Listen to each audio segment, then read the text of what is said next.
निकालना ही होगा। जब सॉल्व करोगे फाइनलाइज आंसर तो इसका आएगा C=ε/d-t1 - 1/er। ठीक है, चलिए क्वेश्चन नंबर आते हैं हम लोग प्यारे दोस्त 5 की तरफ, जो कि बहुत ही इंपॉर्टेंट है, जो कि मैंने आपको पहले बताया था कि 5 नंबर क्वेश्चन 2023 के लिए बहुत ही ज़्यादा महत्वपूर्ण होने वाला है। बायट-सेवर्ट नियम यानी कि बायट-सेवर्ट लॉ क्या होता है? बायट-सेवर्ट लॉ लिखें इस नियम की सहायता से। ठीक है, इस नियम की सहायता से आप इसको। जय हिंद दोस्तों, तो क्या हाल है? आशा करता हूँ कि आप सभी अच्छे होंगे और आप सब अपने अपने एग्जाम की तैयारी में लगे होंगे। तो जैसा कि दोस्तों आप सब अपने स्क्रीन पर देख सकते हो, आज के इस वीडियो में हम लोग जो डिस्कस करने वाले हैं वो होगा बिहार बोर्ड 12th फिजिक्स के इम्पॉर्टेंट क्वेश्चंस को, जो कि लॉन्ग आंसर टाइप होने वाला है। ठीक है, इससे पहले आपने पूरे का पूरा जो जून मंथ में वीडियो देखा था, जून जुलाई आपने जो पूरा मंथ का वीडियो देखा था, उसमें हमने फिजिक्स के 500 प्लस शॉर्ट टाइप सब्जेक्टिव हमने क्वेश्चन आपको डिस्कस कर रहे थे। Short type 500 plus. आपने अगर वीडियो नहीं देखी है तो 4 घंटे और प्लस 3 घंटे की मैराथन वीडियो अपलोडेड है फिजिक्स, केमिस्ट्री, बायोलॉजी की, आप जा करके देख सकते हो। आज से हम लोग का जो अगस्त से टारगेट था कि अगस्त के मंथ में आपका फर्स्ट वीक से लॉन्ग आंसर टाइप स्टार्ट होने वाला है, जो कि फिजिक्स का भी होगा, केमिस्ट्री का भी होगा, बायो का भी होगा, इंग्लिश प्लस हिंदी, इन 5 सब्जेक्ट का आपको पर डे 5 वीडियोज़ आपको मिला करेंगे। ठीक है, जिसमें कि मोस्ट प्रोबेबली 5 वीडियोज़ का सेशन होगा। पर डे आपको 5 वीडियोज़ मिला करेंगी, 5 वीडियोज़ जो कि 10 से 15 मिनट की होंगी। ठीक है, उससे ज़्यादा हो सकता है क्योंकि लॉन्ग वीडियो है तो उसको एक्सप्लेन करने में बहुत ही समय लग सकता है। और साथ ही ये पीडीएफ के साथ आंसर के साथ है, सिर्फ और सिर्फ क्वेश्चन नहीं है इसमें आंसर के साथ है। आंसर विथ आंसर ये आपको क्वेश्चन ऐसे भी कराए जाने वाले हैं, जो कि बहुत ही इंपॉर्टेंट क्वेश्चन है। 2023 बोर्ड में जो भी एग्ज़ाम दोगे उसके लिए बहुत ही इंपॉर्टेंट क्वेश्चन में से एक है। 2023 में याद रखना, ये सारे क्वेश्चन आपको मिल जाएंगे, इससे बाहर एक भी नहीं आएगा। आप सेंटअप में भी अगर मिलाना चाहो तो उसमें भी मिला सकते हो। पहला क्वेश्चन जो कि आपके स्क्रीन पर हम लोग भी डिस्कस करेंगे। ठीक है, तो ये आप समझ गए होंगे पूरा का पूरा बायोडाटा। अभी चलते हैं हम लोग सीधा क्वेश्चन की तरफ। लॉन्ग क्वेश्चन टाइप 1 पार्ट 2, इसके 3 पार्ट आएंगे। लॉन्ग का पूरा 3 पार्ट आने वाला है। पार्ट 1 जो चल रहा है ये पार्ट 3 तक जाएगा, और पार्ट 3 तक में आपको 500 क्वेश्चंस करा दिए जाएंगे, 500 प्लस क्वेश्चंस। ठीक है, पर डे अगर 5 कर लेते हो तो पर डे का 5 भी आपको इससे बहुत ज़्यादा काम आएगा और आपके एग्जाम में बहुत बेनिफिट होने वाला। चलिए, बहुत ज़्यादा बकवास हो गया, कहोगे कि क्या ये बकवास किया जा रहा है। सीधा क्वेश्चन पे आते हैं। चलिए, पहला क्वेश्चन जो कि आपके स्क्रीन पर है, गॉस के प्रमेय को लिखें, गॉस लॉ लिखें। ठीक है, तथा स्थापित करें। देख मेरे भाई या बहन, ये इसका पीडीएफ आपको हिंदी प्लस इंग्लिश लैंग्वेज, दोनों ही लैंग्वेज में आपको मिलेगा। आपको जो मर्जी, हिंदी प्लस इंग्लिश, अगर अभी हिंदी में देख रहे हो पीडीएफ आप इंग्लिश में भी ले सकते हो, इसमें कोई डाउट नहीं है। आपको दोनों में ही लैंग्वेज में मिल जाएगा, टेलीग्राम से ले सकते हैं।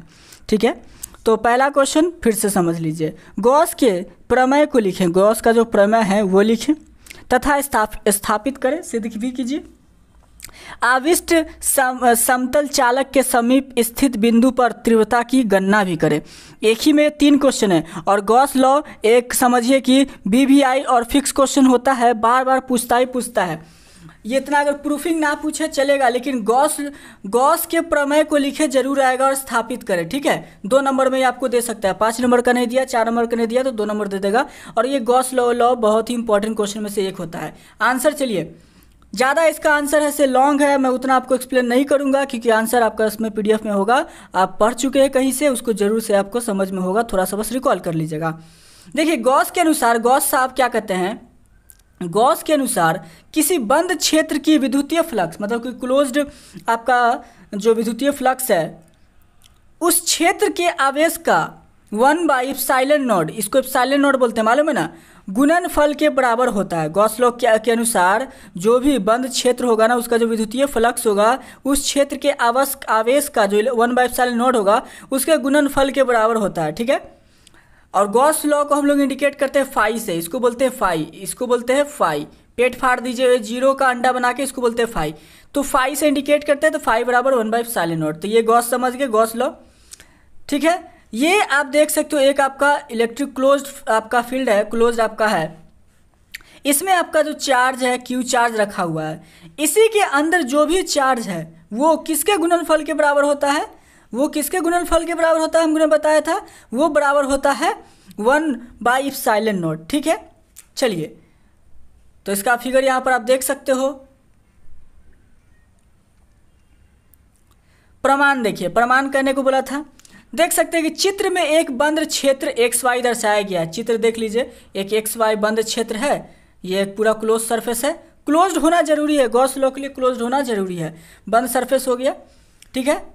इसके अंदर स्थित बिंदु O पे देख सकते हो, O देखा होगा। फिर R दूरी पर सतह पर कोई बिंदु P लिया गया है। देखिए O है यहाँ पे, O है यहाँ पे, O से R दूरी पर यहाँ सतह पर बिंदु P लिया गया है, P पॉइंट लिया गया है, वही आपको बताया, ठीक है। बिंदु P को घेरते हुए एक छोटे बंद क्षेत्र की कल्पना की जाती है जिसकी क्षेत्रफल ds है। यदि बिंदु P पर विद्युत तीव्रता E हो, यानी कि इलेक्ट्रिक फील्ड E हो, तो E equals to Q/4/ε0 r², phi equals to E ds cos theta. उसको हम लोग तोड़ देते हैं। अब तोड़ने का जो उसको सॉल्व करोगे, सॉल्व करते जाओगे तो आखिर में आपका फाई बराबर Q/ε0 आएगा गॉस लॉ के नियम के अनुसार, ठीक है। अविष्ट समतल चालक के कारण तीव्रता। नेक्स्ट, इसी में जो तीसरा क्वेश्चन था, देखिए मैंने उतना इसको एक्सप्लेन करना इसलिए नहीं जरूरी समझा क्योंकि आपने गॉस लॉ अपने से या किसी टीचर से जरूर पढ़ा होगा, अपने लैंग्वेज में पढ़ा होगा। मैं ये सिर्फ आपको नोट्स बता रहा हूँ कि आपको ऐसे याद करना है, लिखने में कोई दिक्कत ना हो, ठीक है। अगर समझाने के लिए बोलिएगा तो वो न्यूमेरिकल के टाइप में आपको क्वेश्चन जरूर बताया जाएगा। चलिए, आविष्ट समतल चालक के कारण तीव्रता, आविष्ट समतल चालक के कारण तीव्रता, ठीक है। तो इसमें भी हम लोग क्लोज सरफेस ले लिए। चित्र में आप देख सकते हैं समतल चालक दर्शाया गया है जिसका कि पृष्ठ घनत्व सिग्मा है, इसको सिग्मा बोलते हैं।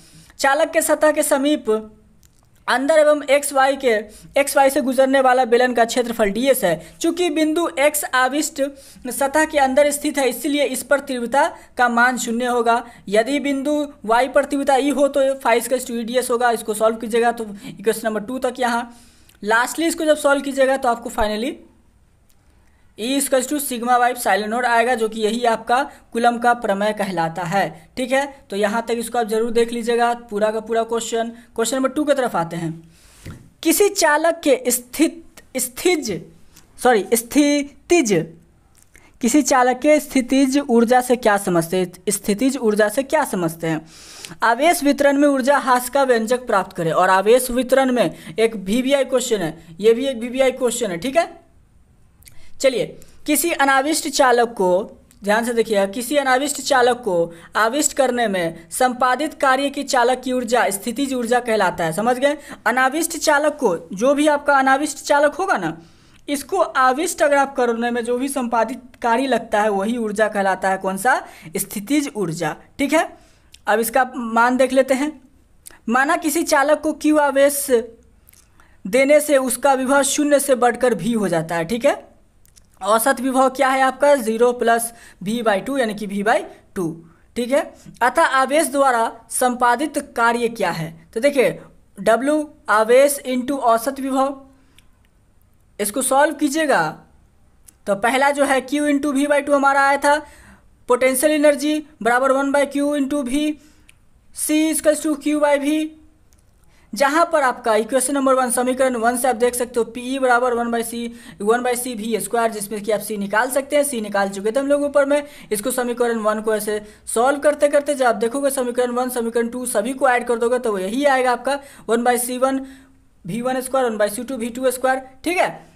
इतना करने के बाद फिर इसको आगे जब सॉल्व कीजिएगा तुलक की ऊर्जा के रूप में, तो ये फाइनली आपका जो आंसर आने वाला है बहुत ही लॉन्ग जाएगा, लेकिन इसका फाइनल आंसर ये आपका निकल के आएगा। डेल्टा E बराबर 1/C1 C2 V1 - V2 का होल स्क्वायर बटे C1 + C2। इसको आप याद रखेंगे। प्रूफिंग इसका आप कहीं ना कहीं से जरूर एक बार जरूर से आप ऐसे क्लास किए हैं तो उसका प्रूफिंग जरूर देख लेंगे। चलिए, question number 3, Van de Graaff generator क्या है? वॉन डी ग्राफ जनरेटर की बनावट एवं क्रिया का वर्णन करें। वैन डी ग्राफ जनरेटर कितने ही बार एग्जाम में पूछता है। VBI है विथ फिगर, ये एक इंपॉर्टेंट क्वेश्चन है, बता दे रहा हूं, बहुत बार पूछता है मेरे भाई। वैन डी ग्राफ जनरेटर यह निम्न स्रोत से बहुत उच्च विभव प्राप्त करने की एक विद्युत स्थैतिक मशीन है। इससे 10,000 वोल्ट के स्रोत से कोई मिलिये वोल्ट का विभव प्राप्त किया जा सकता है, जिसका उपयोग इलेक्ट्रॉन्स, प्रोटॉन्स तथा आयंस जैसे आवेशित कणों के त्वरित करने में किया जाता है। और मेरे प्यारे दोस्त, जो 5th नंबर क्वेश्चन होगा वो फिक्स है। 5वां नंबर जो इस वीडियो का क्वेश्चन होगा ना, वो 2023 एग्जाम के लिए फिक्स है, 2023 में आएगा ही आएगा। चलिए, यह निम्नलिखित 2 सिद्धांतों पर ये कार्य करता है। जो आपका वैन डी ग्राफ जनरेटर होता है उसका आपको प्रिंसिपल भी पूछता है, तो आप 2 उसका प्रिंसिपल होता है, याद रखिएगा। पहला, तीक्ष्ण नोक की क्रिया पर तथा आवेशित खोखला गोला के वाहे पृष्ठ पर आवेश एक समान रूप से फैला जाता है। ठीक है, नेक्स्ट आगे इसी में आते हैं। इसकी बनावट क्या है? तो वैन डी ग्राफ जनरेटर के मुख्य भाग को चित्र में दिखाया गया है। इसे मुख्य रूप से एक विशाल खोखला धातु का गोला पृथ्वी सतह से कुछ ऊंचाई पर विषम विहित रूप स्तंभ एस पर रखा होता है, जिसके केंद्र पर एक घिरनी यानी कि P1 जो आपका मोटर होता है ना, उसमें देखते होंगे घिरनी, तथा इसके जैसे ही दूसरी घिरनी P2 गोले से बाहर पृथ्वी सतह से नज़दीक लगा होता है। इन घिरनी से होकर एक पतला अचालक पदार्थ फीता गुजरता है, जिसे कि मोटर द्वारा घुमाया जाता है। B1 तथा B2 धातु की नुकीली कंघियां कॉम्ब फीता के इस फीते के पास लगी होती है। ठीक है, पुली के पास P1 के पास वाली कंघी B2 से स्प्रे कॉम B2 संग्राहक कंघी कहा जाता है। B2 धातु छड़ द्वारा घिला गोला में M से जुड़ा रहता है। ये संपूर्ण व्यवस्था धातु एक प्रकोष्ठ सीसी भीतर होता है। ठीक है, गोला M एक धातु छड़ R से जुड़ा रहता है, जिसका दूसरा सिरा प्रकोष्ठ से बाहर है। इस छड़ पर R उच्च विभव प्राप्त होता है, जो कि इसका आप बनावट देखिए, इसका वर्किंग भी है यहाँ पर, और ये उसका बनावट देख सकते हो। ये आपका जो मैंने बनावट ऊपर बताया, तो ये ज़रूर से ज़रूर आप उसको बनाएंगे। ठीक है, और इतना लिखेंगे तो आपको पूरा 4 नंबर का क्वेश्चन आता है, पूरा का पूरा आपको 4 नंबर मिल जाएगा। आते हैं क्वेश्चन नंबर 4 की तरफ। संधारित्र क्या है? एक MVVI क्वेश्चन है, महा इंपॉर्टेंट क्वेश्चन है ये। ठीक है, संधारित्र क्या है? यौगिक परावैद्युत वाले समांतर प्लेट संधारित्र की धारिता के लिए व्यंजक प्राप्त करें। देख भाई, संधारित्र बहुत ही इंपॉर्टेंट क्वेश्चन है, बता दे रहा हूँ, बहुत इंपॉर्टेंट क्वेश्चन है वैन डी ग्राफ जनरेटर से भी। तो संधारित्र क्या होता है देखिएगा, चालकों की एक ऐसी व्यवस्था जिसमें किसी चालक की धारिता बिना बढ़ाए कृत्रिम रूप से बढ़ाई जाती है। चालकों की एक ऐसी व्यवस्था जिसमें किसी चालक की धारिता बिना बढ़ाए कृत्रिम रूप से बढ़ाई जाती है, संधारिता कहलाता है। संधारिता समझ गए? जब समांतर प्लेट संधारिता के प्लेटों के बीच एक से अधिक पैरा विद्युत माध्यम रखा जाता है तो इसे यौगिक संधारित्र कहते हैं। यौगिक संधारिता इसे कहते हैं, जो कि ये बहुत इंपॉर्टेंट क्वेश्चन है, बार बार पूछता है मेरे प्यारे भाई। जरूर से जरूर इसको ऐसे याद कीजिएगा, बनाइएगा। धारिता के मान लिया समतल प्लेट पर संधारिता AB के प्लेटों के बीच स्थित हवा में T मोटाई का जिसका अपेक्षिक पराविद्युत ER रखा गया है। इसको जब आप सॉल्व करोगे, इसका सॉल्यूशन आपको निकालना ही होगा। जब सॉल्व करोगे फाइनलाइज आंसर, तो इसका आएगा C=A/D-T1-1/ER। ठीक है, चलिए क्वेश्चन नंबर आते हैं हम लोग प्यारे दोस्त 5 की तरफ, जो कि बहुत ही इंपॉर्टेंट है, जो कि मैंने आपको पहले बताया था कि 5 नंबर क्वेश्चन 2023 के लिए बहुत ही ज़्यादा महत्वपूर्ण होने वाला है। बायट-सेवर्ट नियम यानी कि बायट-सेवर्ट लॉ क्या होता है? बायट-सेवर्ट लॉ लिखें इस नियम की सहायता से। ठीक है, इस नियम की सहायता से आप इसको लिख सकते हैं। बायट-सेवर्ट लॉ के बारे में आपको बताना है। तो देख मेरे भाई, बता दिया क्या क्या आपको लिखना है बायट-सेवर्ट लॉ का। वृत्ताकार धारावाही तार के अक्ष पर सरल रेखीय धारावाही तार के कारण की बिंदु पर वृत्ताकार धारावाही तार के अक्ष की किसी बिंदु पर चुंबकीय प्रेरण कोई बल क्षेत्र की गणना करें। ये सारा चीज़ आपको निकालना है। और बायट-सेवर्ट लॉ एक बहुत इंपॉर्टेंट क्वेश्चन होता है, इसका PDF लेकर के आप जरूर से जरूर इसको याद करेंगे। बहरहाल बायट-सेवर्ट एवं लैप्लस नामक वैज्ञानिकों ने धारावाहिक चालक के कारण उत्पन्न चुंबकीय क्षेत्र के लिए एक गणितीय व्यंजक का प्रतिपादन किया, जिसे बायट-सेवर्ट लैप्लस का नियम कहा जाता है। ठीक है, जो खोजा था, जो कि यहाँ पर उसका फिगर देख सकते हो। ये बायट-सेवर्ट लॉ बनता है, जो कि यहाँ पर ये आपका थीटा दिया हुआ है R से P दूरी के ऊपर। ठीक है, तो उसके बाद बायट-सैवर्ट के अनुसार जो धारावाही चालक के अल्पांश dl द्वारा उत्पन्न चुंबकीय क्षेत्र में किसी बिंदु P पर उत्पन्न क्षेत्र का मान dv निम्न बातों पर निर्भर करता है। क्या क्या?